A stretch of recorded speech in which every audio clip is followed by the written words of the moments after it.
السلام عليكم. السلام عليكم يا أهل القبور من المسلمين. এটা হচ্ছে জান্নাতুল বাকি। আর ওই উপরে যেটা দেখতেছেন গম্বুজ, সবুজ গম্বুজ, ওইটা হচ্ছে আমাদের প্রিয় নবী হযরত মুহাম্মদ সাল্লাল্লাহু আলাইহি ওয়াসাল্লাম রওজা মুবারক। আমরা ওইখানে জিয়ারত করে পরে এখানে জান্নাতুল বাকিতে আসছি। আলহামদুলিল্লাহ, মহান আল্লাহ রাসূলের রওজা জিয়ারত করার তৌফিক দান করছেন, এই জন্য শুকরিয়া আদায় করি আলহামদুলিল্লাহ। আল্লাহ যাতে জীবনের সমস্ত গুনাহ খাতা মাফ করে দেয়, সবাইকে কবুল করে নেয়। এটা হচ্ছে মসজিদে নববী, অনেক সুন্দর।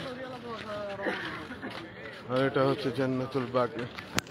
এখানে হাদিসে আসছে 10,000-এরও বেশি সাহাবে ইকরাম এখানে শায়িত আছেন। আমরা তাদের রুহের মাগফিরাত কামনা করছি। আসসালামু আলাইকুম ইয়া আহলাল কুবুর মিনাল মুসলিমিন।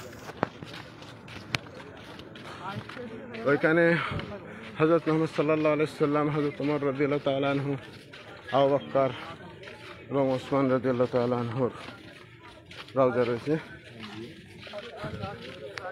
আসলে রাসূল সাল্লাল্লাহু আলাইহি ওয়াসাল্লামের রওজা তো দেখা যায় না, ঘেরা পরিবেষ্টনী দেওয়া।